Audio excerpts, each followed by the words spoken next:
The year was 2847 and humanity had spent 200 years becoming something they were not. They had become the peacemakers of the galaxy, the soft voices that calmed disputes and prevented wars.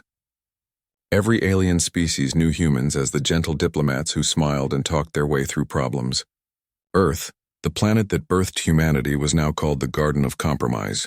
It was a beautiful blue world where aliens came to sign treaties and end conflicts. Captain Jake Morrison stood on the bridge of his ship, the Horizon's Promise. It was a diplomatic vessel, built for comfort rather than combat. The walls were painted in soft colors, and the corridors smelled of recycled air mixed with the scent of earth flowers that grew in hydroponics. Jake had served in the diplomatic fleet for 15 years and had never fired a weapon at another living being. His crew consisted of translators, negotiators, and cultural experts. They wore dress uniforms, not combat armor. Lieutenant Amy Richardson worked beside him as the ship's xenobiologist. She had spent her entire adult life studying how different species could live together peacefully. She knew the dietary requirements of 40 different alien races and could speak 18 languages fluently. She believed deeply in the mission of peace that humanity had embraced. Commander Chris Baldwin was the ship's security chief, but his job mostly involved checking identification badges and making sure diplomatic guests were comfortable. He carried a stunner on his belt, but it had never left its holster. His father had been a soldier before the peace, but Chris had grown up in an era where humans were known for solving problems with words, not weapons. The galaxy had forgotten what humans were before they became diplomats. They had forgotten that Earth was not a gentle world. It was a planet where everything tried to kill you. Hurricanes that could flatten cities, earthquakes that split the ground open, volcanoes that buried entire regions in ash. The weather could change from pleasant to deadly in hours. The animals that lived there were predators with claws and teeth and venom. Even the smallest creatures could kill a human with a single bite. Humanity had evolved on this nightmare world. They had climbed to the top of the food chain not because they were the strongest or the fastest. They won because they were clever and stubborn and refused to die. They could run for hours without stopping, chasing prey until it collapsed from exhaustion. They could survive in frozen wastelands and burning deserts. They could eat almost anything and drink water that would poison other species. They healed from injuries that would cripple other creatures. They were persistence hunters, evolved to outlast everything that tried to stop them. But the galaxy had forgotten all of this. 2 centuries of peace had made everyone comfortable. The aliens saw humans as weak because they chose diplomacy over violence. They thought humanity had grown soft, that their dangerous past was ancient history buried under years of gentle behavior. The Xinthian Concordat had been watching humanity for decades. They were a coalition of 12 alien species that controlled the outer rim of the galaxy. Their leader was High Archon Vexrith, a towering creature with 4 arms and scales that could deflect small arms fire. He believed that humans were easy prey, that their peaceful nature was not a choice but a weakness. He had convinced his people that conquering Earth would be simple. When the Concordate's fleet appeared above Earth without warning, they expected humans to surrender immediately. 300 warships dropped out of faster-than-light travel and positioned themselves in orbit around the blue planet. Their weapons were armed and ready, pointed at cities where billions of humans lived their daily lives. High Archon Vexrith sent a message to Earth's government. He demanded unconditional surrender. Humanity would give up all their colony worlds, disband their fleets, and submit to Concordat rule. He gave them 48 hours to comply. If they refused, he would begin destroying cities one by one until they understood their position. But before Earth could respond, the Concordat made a terrible mistake. They fired on Luna Medical Station, a facility in orbit around Earth's moon. The station was clearly marked with medical symbols. It was protected under every galactic treaty as neutral ground. 15,000 people lived and worked there. Doctors, nurses, researchers, families, children. The Concordat destroyed it completely. One moment it was there, a shining symbol of humanity's dedication to healing and helping others. The next moment it was debris and bodies floating in the cold vacuum of space. 15,000 lives ended in an instant. On Earth, in the command center of the defense headquarters buried deep beneath the surface, Admiral Patrick Hayes watched the destruction on multiple screens. His face was calm, but something changed in his eyes. Something old and dangerous that had been sleeping for 200 years woke up. His aide, Colonel Lisa Morgan, stood beside him. Her hands shook as she read the casualty reports. Names scrolled down the screen. So many names. Families she knew. Friends she had grown up with. Children who would never grow up at all. Admiral Hayes spoke quietly, but his voice carried absolute authority. Send the message. Activate Protocol Omega. Lisa hesitated for just a second. Protocol Omega was something that existed only in classified files. It was a contingency plan that humanity had hoped would never be needed. It was the plan for what would happen if someone pushed them too far, if someone made them remember what they really were beneath the peaceful facade. "Sir, are you certain?" she asked. Hayes looked at the screens showing debris that had been living people just minutes ago. "They killed our children, Lisa. Send the message." Across human space, on colony worlds and space stations and ships scattered throughout the galaxy, people received a simple coded transmission. 3 words that changed everything. Remember the Earth. Ships that had been labeled as cargo transports and mining vessels began to change. Hidden panels slid away, revealing weapons that violated every treaty humanity had signed. Engines that had been running at minimum power roared to life, showing their true capability. Civilians who had lived peaceful lives for generations went to storage lockers and pulled out equipment that had been waiting for 2 centuries. In orbit around Earth, the Xinthian Concordat waited for humanity's response. They expected begging or negotiation or perhaps defiance that would give them an excuse to demonstrate their power. What they got instead was silence. A cold, calculating silence that should have warned them, but they had already made their fatal mistake. They had attacked the children of a Deathworld, and the Deathworld's children were waking up. The Xinthian Concordat had 12 hours before they realized their mistake. High Archon Vexrith sat on the bridge of his flagship, the Eternal Dominion, and waited for humanity's surrender. His tactical officers reported that human ships were moving, but they assumed it was evacuation vessels fleeing the planet. The sensor readings were confusing, showing power signatures that did not match their intelligence reports, but Vexrith dismissed these concerns. Humans were traders and diplomats, not warriors. Commander Danny Price sat in the cockpit of his fighter craft somewhere in the darkness between Earth and Mars. His ship was small, barely large enough for one person, but it was fast and deadly. Around him, invisible to enemy sensors, 3,000 other fighters waited in perfect silence. These were not the graceful diplomatic shuttles that the galaxy knew. These were predators, built in secret shipyards hidden in asteroid belts where no one would think to look. Danny's fighter was called Reaper 7. It had been constructed piece by piece over the last decade, assembled by workers who believed that peace was wonderful, but that being prepared for war was wise. The ship had stealth systems that bent light and absorbed sensor scans. It carried missiles that could punch through heavy armor and energy weapons that could slice through enemy hulls. Squadron leader Kelly Turner's voice came through Danny's helmet.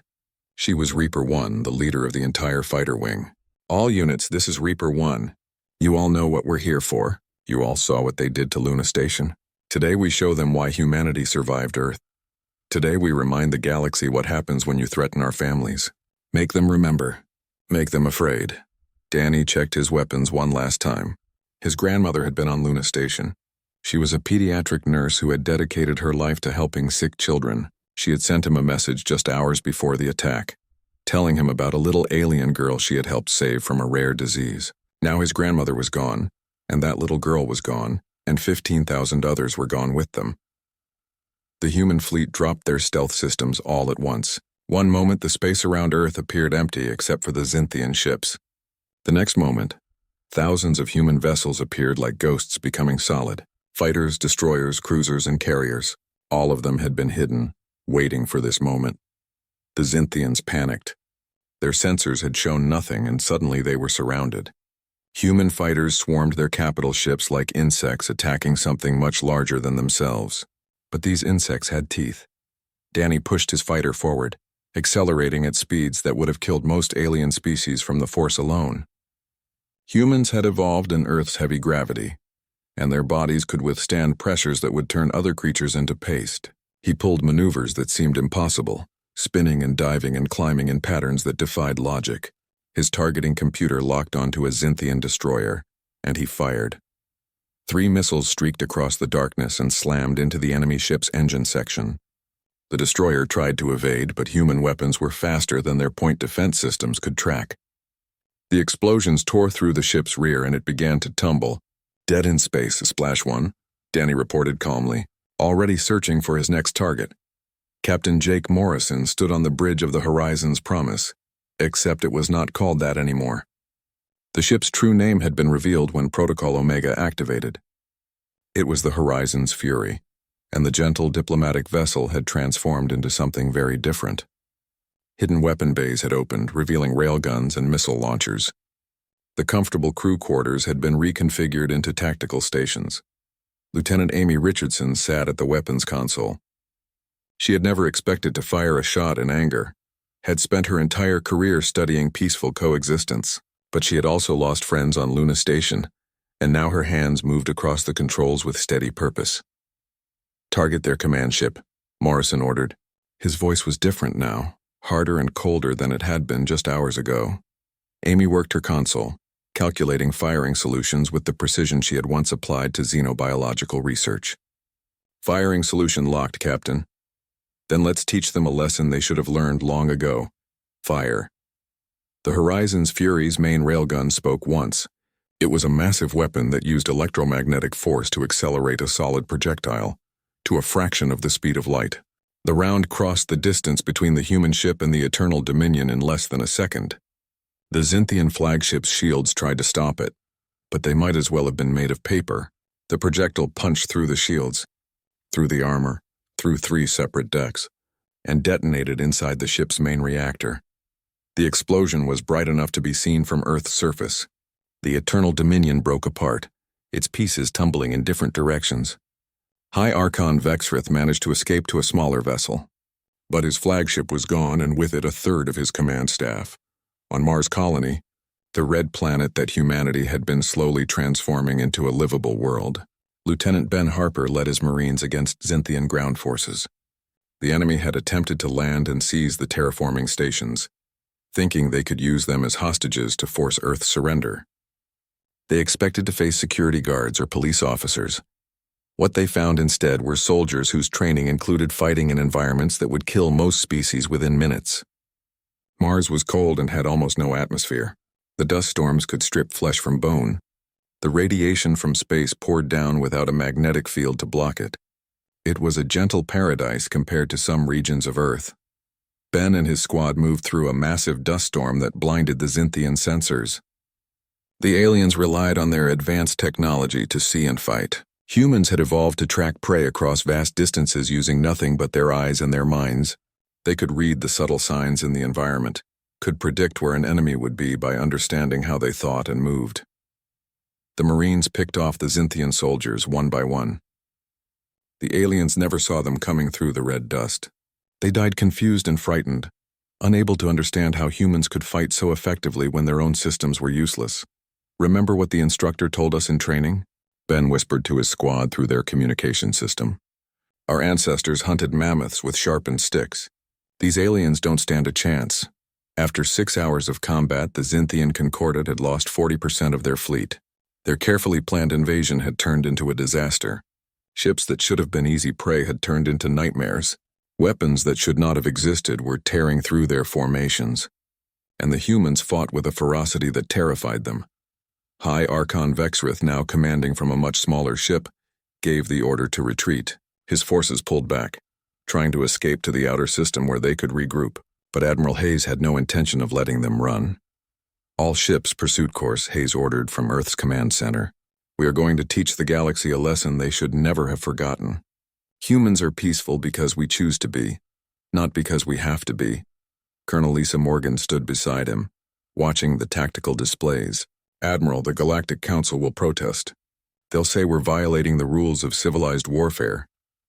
Hayes turned to look at her, and she saw something in his eyes that made her understand. This was not just an admiral defending his territory.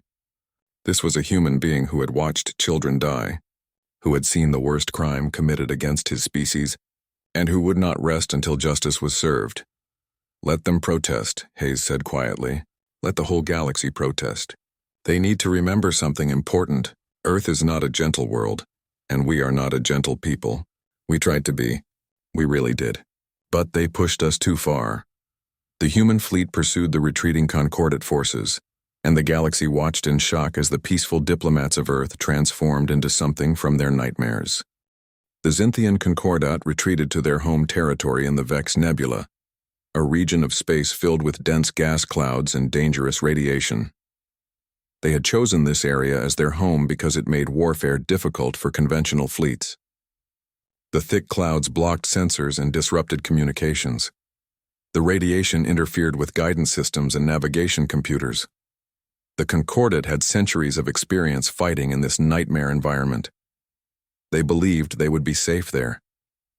They did not understand that humans came from a planet that was also a nightmare, and that humans had learned to thrive in impossible conditions. Commodore Nick Foster commanded the carrier battle group Vengeance as it entered the Vex Nebula. His fleet consisted of 200 ships, including carriers full of fighters and massive battleships designed to deliver overwhelming firepower. The moment they crossed into the nebula, every sensor screen filled with static and useless data. The communication system struggled to maintain contact between ships. It was like flying blind through a storm.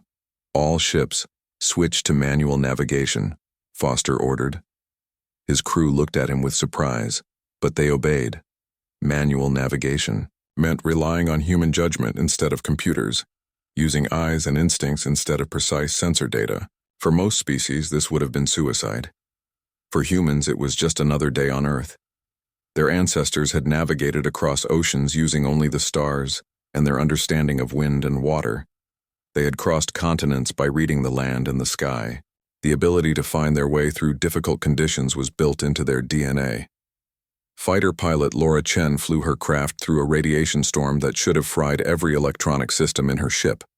The triple redundant shielding held, barely, but her sensors were completely useless. She could not see the enemy on her displays. So she looked out her cockpit window with her own eyes and spotted the faint glow of engine exhaust in the swirling gas clouds.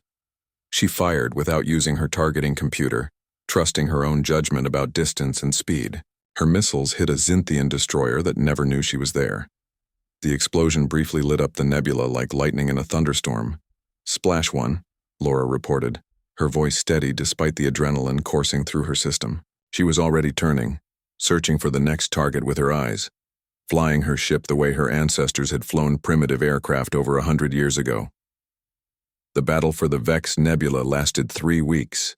It was brutal close-quarters combat, where technology gave way to skill and determination. The Xinthians had better sensors when they worked, but human pilots had better instincts. The enemy had more experience in the nebula, but humans had more experience dealing with environments that actively tried to kill them. Private Ryan Scott found himself in a situation he had never trained for. His boarding party had attacked a Xinthian cruiser, and during the fighting he had been thrown out of an airlock onto the hull of the ship. He was in a spacesuit, surrounded by the vacuum of space and the swirling gases of the nebula. The radiation was slowly cooking him even through his suit's protection. He had minutes to live at most. Then he saw the Xinthian warrior climbing onto the hull after him. The alien was larger than Ryan, maybe twice his weight, with 4 powerful arms and armor that was thicker and better than his own suit. The Xinthian had longer reach and more strength. In any reasonable assessment, Ryan should have died in the next few seconds, but Ryan's ancestors had not been reasonable. They had been desperate survivors who fought against impossible odds because giving up meant death. They had faced animals, larger and stronger than themselves, and won through cleverness and sheer refusal to quit. Ryan waited until the Xinthian was close, then used his suit's maneuvering jets to dodge the alien's first attack. He grabbed onto the ship's hull with one hand and swung himself around, using momentum instead of strength. His other hand held a combat knife, one of the few weapons that still worked reliably in the electromagnetic chaos of the nebula. The fight lasted less than a minute. When it was over, Ryan was still alive, breathing hard, his suit torn and leaking air slowly. The Xinthian floated away from the ship, its suit breached in 3 places. Ryan used his emergency patch kit to seal his own suit and made his way to an airlock where his squad pulled him inside. "You okay?" his sergeant asked. Ryan nodded, too exhausted to speak. Later he would receive a medal for his actions. But in that moment, all he could think about was his grandmother on Luna Station and how he had survived to avenge her. Back in the Sol system, the Galactic Council had called an emergency session. Representatives from 300 different species gathered in the massive chamber on the neutral space station that served as their headquarters. They were angry and frightened. Humanity was violating every rule of civilized warfare. The offensive into the Vex Nebula was excessive. The destruction of concordate forces was disproportionate to the initial attack. Ambassador Helen Price stood before them. She was 70 years old and had spent 40 years building relationships between species. She had won the Galactic Peace Prize twice for her work in preventing conflicts. She was respected across the galaxy as a voice of reason and compassion. The council chair, a Valorian named Tesh, demanded that humanity cease all offensive operations immediately and return to diplomatic channels. 16 other species echoed his demand. They threatened sanctions, trade restrictions, and formal condemnation. Helen listened patiently to all of them. When they finally finished, she stepped up to the podium and said one word. No. The chamber exploded with noise. Representatives shouted in dozens of languages. Tesh demanded an explanation. Helen waited for them to quiet down. When she spoke again, her voice was cold and clear, carrying to every corner of the chamber. For 200 years, we became what you wanted us to be. We put away our weapons and became diplomats. We learned your languages and studied your cultures. We mediated your disputes and prevented your wars. We became the gentle voice of reason in a galaxy full of conflict. And we were good at it, because we understood something you do not. We know what it is to suffer, to lose, to watch everything you love destroyed by forces you cannot control. She paused, letting her words sink in. We chose peace. We chose diplomacy. We chose to be gentle. But you mistook our choice for weakness. The moment we let our guard down, the moment we truly believed in the dream of a peaceful galaxy, someone destroyed a medical station and killed 15,000 of our people, including children. The chamber was silent now. Every representative was listening. You want to know why we are not stopping? Helen continued. Because Earth taught us a lesson that your gentle worlds never did. When something tries to kill you, you do not give it a second chance. When something threatens your children, you remove that threat permanently. We have been peaceful for 200 years, but we have not forgotten how to fight. We have not forgotten what we are. A Valorian counselor stood up. You are violating every law of civilized warfare. You must stop this aggression. Helen smiled, but there was no warmth in it. Civilized warfare is a contradiction. War is the breakdown of civilization. And we are from Earth, a planet that tried to kill our species every single day for millions of years. We learned to survive by being better at violence than anything else on our world. That knowledge does not disappear just because we choose not to use it. She looked around the chamber, meeting the eyes of representatives who had been her friends and colleagues for decades. The Concordate made a choice when they attacked Luna Station. They chose to remind us what we are. Now they will live with the consequences. And so will the rest of you. Because from this moment forward, the galaxy knows the truth. Humanity is peaceful by choice, not by necessity. We are gentle because we decide to be, not because we have to be. And if anyone ever again makes the mistake of attacking our children, we will show them exactly why Earth is called a Deathworld. Helen left the podium and walked out of the chamber. Behind her, 300 species sat in shocked silence, finally understanding what they had been living alongside for 2 centuries. The war ended after 3 months of relentless human advance. The Xinthian Concordate's military forces had been systematically destroyed or captured. Their home world of Xinth Prime had fallen to human marines after a brutal ground campaign that lasted 2 weeks. High Archon Vexrith was in custody, awaiting trial for war crimes. The 12 species that made up the Concordate were in chaos. Their governments collapsed, their people terrified of what would come next. The galaxy watched and wondered what humanity would do with their victory. Some species expected genocide. Others thought humans would enslave the Concordate worlds. A few hoped that humanity would remember their diplomatic roots and show mercy. Nobody really knew what to expect from the children of Earth. Captain Megan Walsh commanded the occupation forces on Zinth Prime. She was 43 years old and had spent the last 20 years in the diplomatic corps before Protocol Omega had activated. She had 2 children back on Earth and had lost her brother on Luna Station. Her orders from Admiral Hayes were clear, but gave her significant discretion in how she carried them out.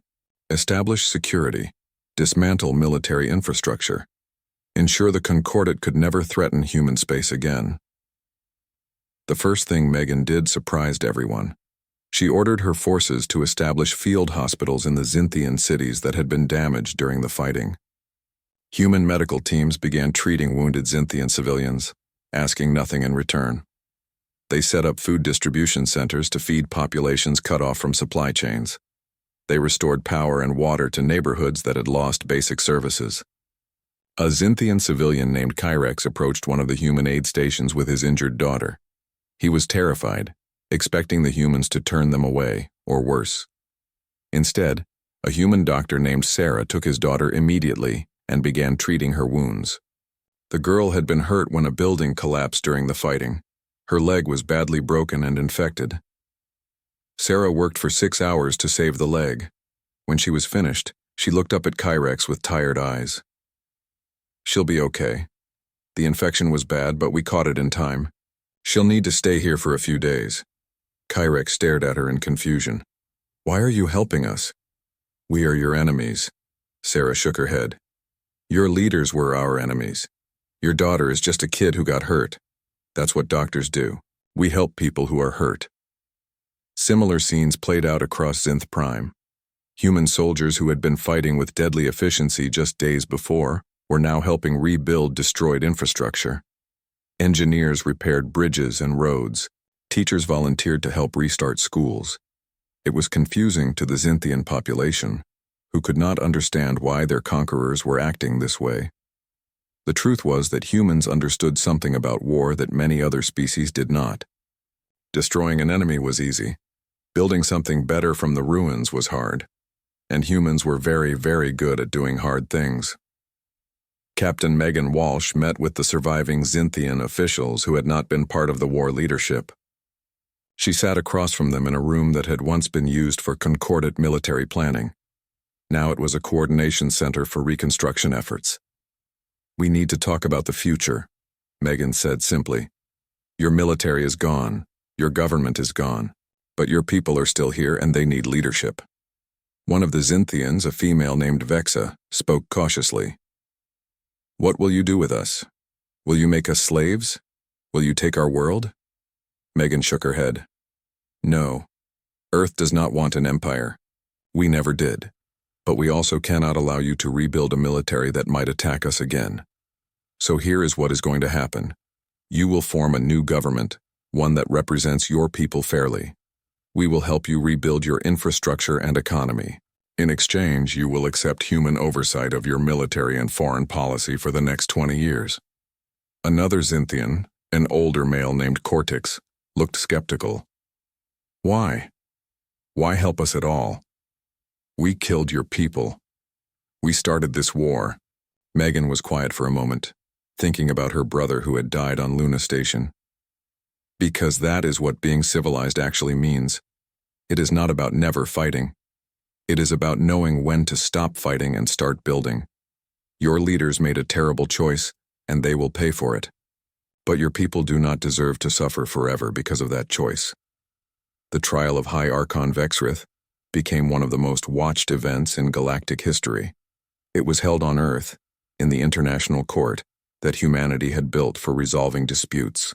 Vexrith stood accused of ordering the destruction of Luna Station and the deaths of 15,000 civilians. The evidence was overwhelming. His own communication records showed that he had personally authorized the attack. Human prosecutors presented their case with cold efficiency. They showed footage of the station's destruction. They played recordings of the victims' final messages to their families. They brought in survivors who testified about watching their loved ones die. It was brutal and emotionally devastating. Vexrith's defense argued that he had believed the station was a military target, that intelligence reports had suggested it was being used to coordinate Earth's defenses. The prosecution destroyed this argument by showing that the station had been broadcasting medical identification signals on all frequencies. There was no possible way to mistake it for a military installation. The jury, composed of representatives from neutral species, deliberated for 3 days. When they returned, the verdict was unanimous: guilty on all charges. The sentence was life imprisonment on a human penal colony. As Vexrith was led away, he looked at the humans in the courtroom and finally understood what he had done. He had not just attacked a peaceful species. He had awakened something that should have remained asleep. He had reminded humanity of what they were capable of when their families were threatened. 5 months after the war ended, Ambassador Helen Price addressed the Galactic Council again. This time the mood was different. The anger and fear had been replaced by something more complicated. Respect mixed with caution. Understanding mixed with uncertainty. "The war is over," Helen began. "The Concordate's military has been dismantled. Their leaders who ordered the attack on Luna Station have been tried and convicted. Justice has been served, as much as justice can ever be served for such crimes." She paused, looking around the chamber at faces she had known for decades. But something has changed, and we all know it. The galaxy now knows what Earth is. You know what humanity can do when we are pushed too far. And I want to be very clear about something. We did not want this. We spent 200 years trying to be better than our violent past. We genuinely believed in the dream of a peaceful galaxy. Her voice grew harder. But we will never again apologize for defending ourselves. We will never again hesitate when our people are threatened. We are still committed to peace. We will still work to resolve conflicts through diplomacy. We will still be the voice of reason when tempers flare. But from now on, everyone will understand that our commitment to peace is backed by our ability to wage war. We are peaceful because we choose to be, not because we are weak. One of the council members, a species called the Telvari, asked a question. "What about the Concordate worlds? What will happen to them?" Helen smiled slightly. "We are helping them rebuild. In 20 years, when we are satisfied that they have established stable, peaceful governments, they will be fully independent again. Some of them have already asked to join a defensive alliance with humanity. We are considering those requests." Another council member looked shocked. "They want to ally with you? After you destroyed their military?" "Yes," Helen said simply, "because they understand something important. We destroyed their military, but we did not destroy their civilization. We stopped fighting the moment they surrendered. We are feeding their hungry and healing their wounded. We are helping them build a better future. That is the difference between humans and conquerors. We fight when we must, but we build whenever we can." Back on Zinth Prime, Kyrex watched his daughter play with other children in a park that human engineers had repaired. The fighting had damaged much of the city, but it was slowly coming back to life. He saw human soldiers patrolling the streets, but they were not the brutal occupiers he had feared. They smiled at children, helped elderly Zinthians carry packages, and intervened when they saw anyone being mistreated. A human soldier named Peter sat on a bench near the playground, watching the children play. Kyrex approached him cautiously. "Can I ask you a question?" Kyrex said. Peter nodded. "Sure. Your people were so fierce in battle, so deadly, but now you are so gentle. How do you change like that?" Peter thought for a moment. "We do not change. This is who we have always been. Earth taught us to fight because we had to survive. But it also taught us to cooperate, to build communities, to help each other. Both things are part of being human. We can be warriors when we need to be, and we can be builders when the fighting is done. That is what it means to come from a death world. We learned to do both." Kyrex sat down beside him and watched the children play together, human and Zinthian side by side. Maybe, he thought, the future would not be as dark as he had feared. 3 years had passed since the Concordate War ended. The galaxy had settled into a new reality where humanity was no longer seen as simply peaceful diplomats. They were something more complex now. They were still the mediators and negotiators, still the voices that called for calm and reason during disputes. But everyone knew what lay beneath that peaceful exterior. The warriors were still there, sleeping but ready to wake if needed. Captain Jake Morrison returned to diplomatic service with the Horizon's Fury. The ship kept its true name now, and the weapon systems remained active and visible. But Morrison and his crew were back to their original mission of traveling between worlds and helping resolve conflicts. The difference was that now, when Morrison spoke at negotiations, everyone listened more carefully. He was currently mediating a border dispute between the Telvari Commonwealth and the Rixian Collective. Both sides had been arguing over a small sector of space for 20 years. The dispute had nearly turned violent several times, but both sides had agreed to human mediation, which would have been unthinkable before the war. The negotiations took place on a neutral station. Morrison sat at the head of a long table with representatives from both sides. Lieutenant Amy Richardson sat beside him, analyzing the cultural dynamics and providing insight into what each side really wanted beneath their stated positions. The Telvari ambassador was a proud creature named Velcor. He had been making threats throughout the negotiation, implying that the Telvari military could take the disputed sector by force if the Rixians did not agree to reasonable terms. It was a classic negotiating tactic, using the implied threat of violence to strengthen a position. Morrison let it continue for about an hour. Then he quietly interrupted.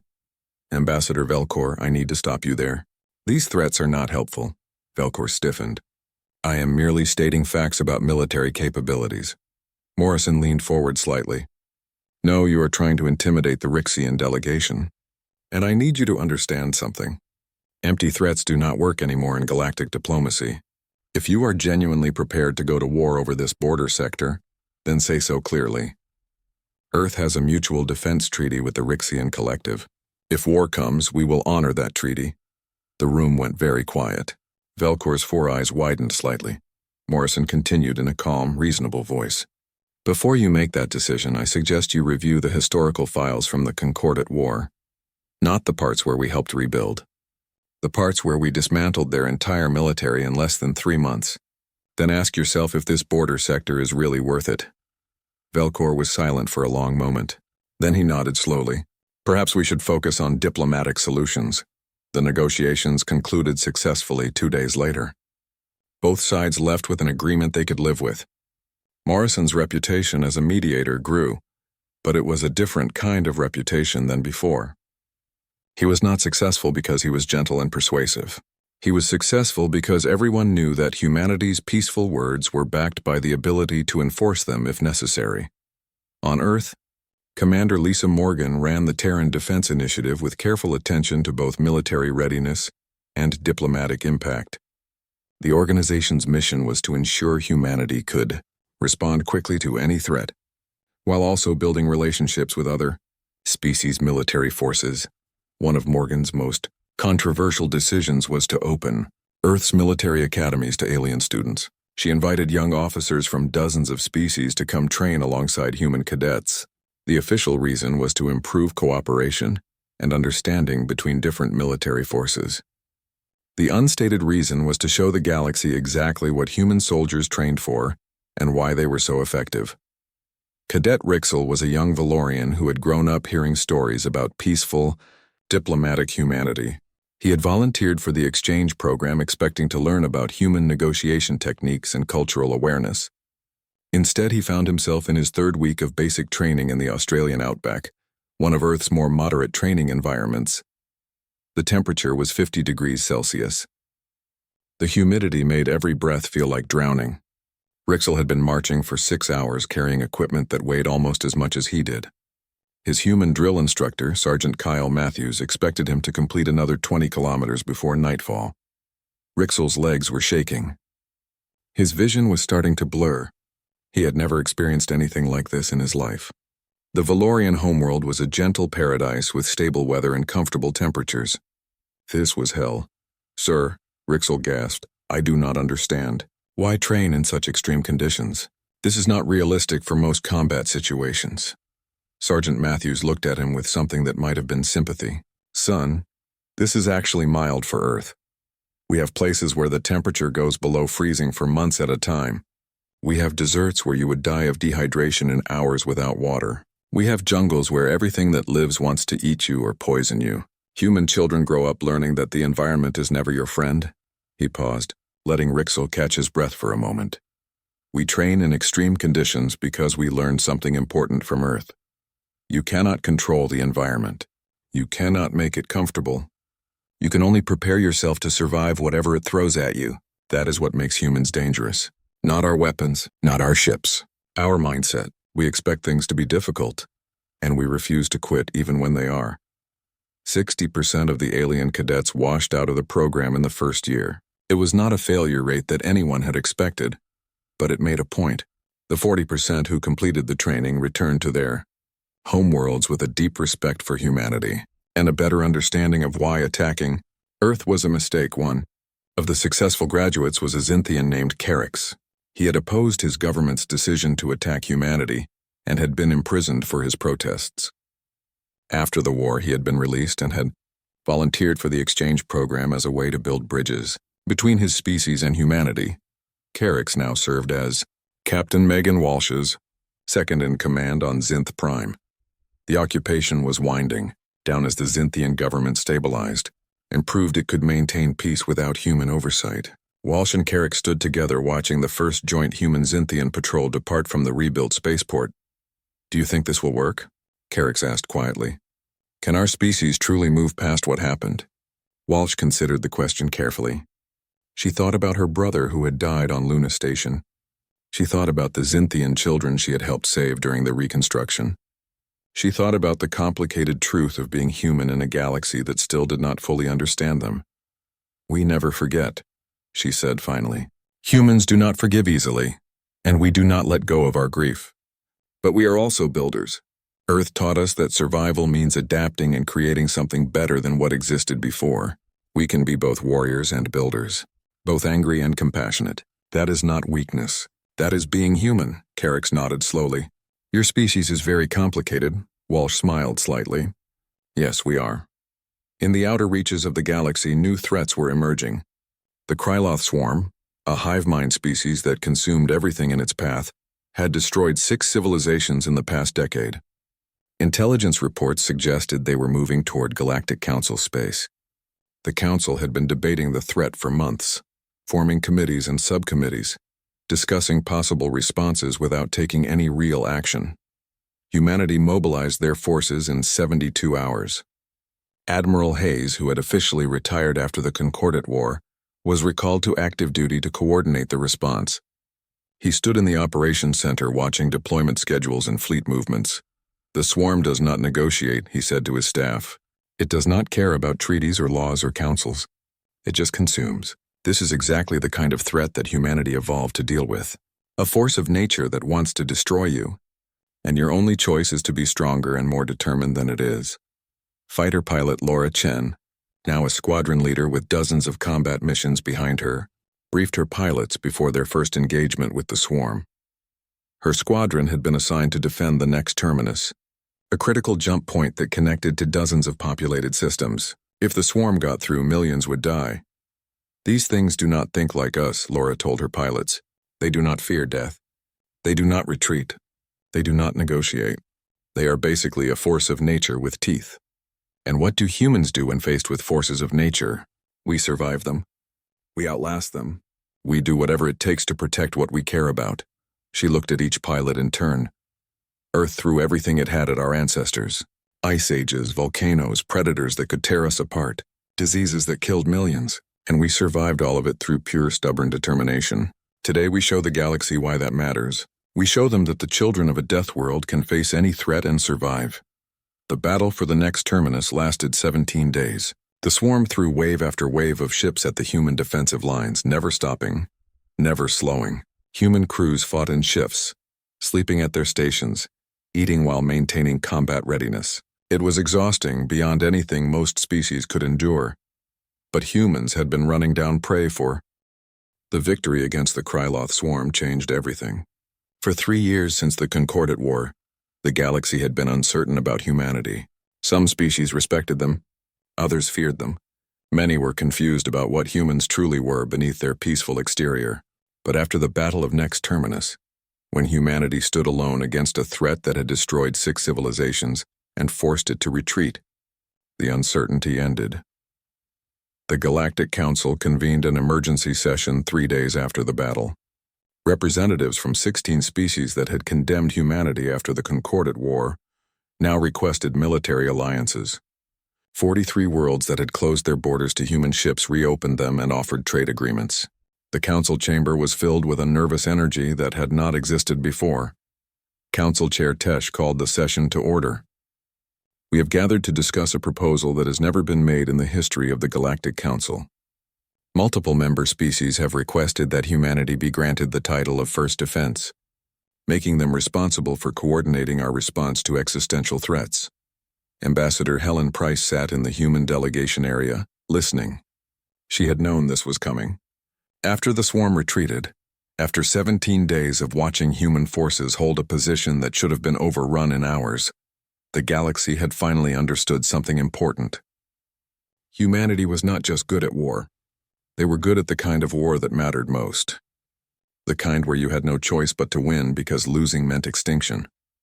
The vote took 3 hours of debate. Species that had been enemies of humanity argued in favor of the proposal. Species that had been neutral suddenly wanted human protection. In the end, the vote was unanimous. Earth was granted the title of First Defense. Helen stood to address the council. She was 73 years old now, and her hair had gone completely white. But her voice was still strong and clear. "We accept this responsibility," she said, "but I need everyone in this chamber to understand what you are asking for. You are asking the children of a Deathworld to protect you.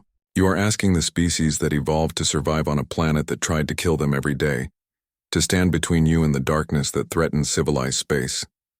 She paused, looking around at hundreds of faces from dozens of different species. "We will do this. We will build the defenses. We will train the soldiers. We will face whatever nightmares the galaxy throws at us. But we will do it our way, the Earth way. We will prepare for the worst while hoping for the best. We will be ready for war while working for peace. We will be gentle with those who need help and absolutely brutal with those who threaten innocence." A Valorian representative stood. "What guarantees do we have that humanity will not abuse this power? That you will not become the very threat you are supposed to defend against?" Helen smiled, but it was not a happy smile. "You have no guarantees. You never did. You are trusting us because you have no other choice. The swarm will come back. Other threats will emerge, and when they do, you need someone who can face them without flinching. That is what Earth made us." She let that sink in for a moment. "But I will tell you this. Humanity spent 200 years trying to be peaceful. We genuinely believed in that dream. And then someone destroyed Luna Station and killed 15,000 of our people, including children. We responded with overwhelming force because that is what we are when pushed too far. But after the fighting stopped, what did we do? We helped rebuild. We established hospitals and schools. We turned enemies into allies." Her voice grew harder. "If you ever mistake our capacity for violence as evidence that we enjoy it, then you have learned nothing from the past 3 years. We are good at fighting because Earth forced us to be. But what we really want is to build civilizations and watch our children grow up in peace. That is what we have always wanted. And that is what we will defend." The council session ended with humanity accepting the role of First Defense. But the real work was just beginning. 10 years after the Concordate War, the galaxy looked very different. Humanity had established joint defense initiatives with 40 different species. The Terran Defense Academy was training officers from across the galaxy in human methods of warfare and survival. Human ships patrolled trade routes and responded to emergencies with efficiency that amazed everyone who witnessed it. Captain Jake Morrison, now Admiral Morrison, commanded the diplomatic fleet from the Bridge of Unity's Promise. The ship was named to reflect humanity's commitment to bringing species together while being strong enough to defend what they built. He stood looking at Earth from high orbit, the blue marble that had given birth to his species shining brilliantly against the darkness of space. Lieutenant Amy Richardson, now his executive officer and wife, joined him at the viewport. They had gotten married 2 years ago in a small ceremony attended by friends from a dozen different species. Their 3 children were being raised on Earth, learning about the planet's dangerous beauty and the lessons it taught. "Thinking about the war?" Amy asked quietly. Morrison nodded. thinking about how close we came to losing who we were. We spent 2 centuries being peaceful, and it almost made us forget what we were capable of. Luna Station reminded us in the worst possible way. Do you regret how we responded? Morrison thought about that question carefully. He thought about the lives lost on both sides. He thought about the Xinthian children he had seen playing in reconstructed parks on Xinth Prime. He thought about the alliance they had built from the ashes of war. No, he said finally. We did what we had to do. Earth taught our ancestors that survival requires both the ability to fight and the wisdom to know when to stop fighting. We destroyed the threat and then we helped rebuild something better. That is the most human thing we could have done. On Mars Colony, Lieutenant Ben Harper was retiring from active service after 25 years. He stood at a ceremony where younger soldiers received their commendations and promotions. His own grandchildren were in the audience, watching with pride as their grandfather was honored for his service during the Concordat War. During his retirement speech, Ben talked about what he had learned from being a soldier raised on a Deathworld. Earth is beautiful, he said, but it is also deadly. Our ancestors survived because they learned to work together, to plan for disasters, to never give up even when things looked impossible. Those lessons made us the best soldiers in the galaxy, but they also made us the best builders and healers and teachers. He looked at the young soldiers standing at attention. You will face threats that I cannot imagine. The galaxy is dangerous and full of things that want to destroy what we have built. But remember what Earth taught us. We survive by being stubborn and smart and willing to do whatever it takes. We protect what we love by being stronger than what threatens it. And when the fighting is done, we build something better than what existed before. In the Outer Rim, new colonies were being established on worlds that other species considered too dangerous for settlement.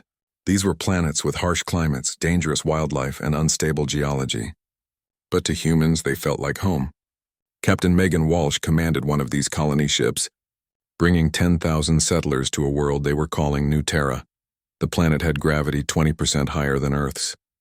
The weather patterns included storms that could level cities. The native ecosystem included predators that made Earth's extinct saber-toothed tigers look gentle. It was perfect. Why do humans always choose the difficult worlds? Asked her Xinthian navigator Carix, who had become a permanent member of her crew. Megan smiled. Because the difficult worlds need us. Other species want paradise planets where everything is easy. We want challenges. We want to prove we can survive anywhere. It is what Earth made us. The colony was successful. Within 5 years, New Terra was producing crops and manufacturing goods. Within 10 years, it was a thriving community that other species visited and marveled at. How could humans live on such a dangerous world and make it look easy? Ambassador Helen Price was 83 years old when she gave her final address to the Galactic Council before retiring. She stood at the podium where she had stood so many times before, looking out at faces she had known for decades. I have spent 50 years working for peace, she began. I have mediated disputes and prevented wars and built friendships between species that had been enemies for centuries. It has been the honor of my life to serve in this capacity. She paused, gathering her thoughts. But I have also watched my species be attacked for showing kindness. I have seen 15,000 people die because someone mistook our gentleness for weakness. And I have watched as humanity remembered what we truly are beneath our peaceful exterior. Her voice grew stronger. The galaxy knows now that humans are dangerous. We are the children of a death world, evolved to survive impossible conditions. We can fight with a ferocity that terrifies our enemies. We can endure hardships that would break other species. We can face extinction-level threats and refuse to surrender. She looked around the chamber, but the galaxy also knows that humans are builders. We help our enemies recover after we defeat them. We share our knowledge and resources. We adopt orphans from species that are not our own and raise them as our children. We are both warriors and healers, both destroyers.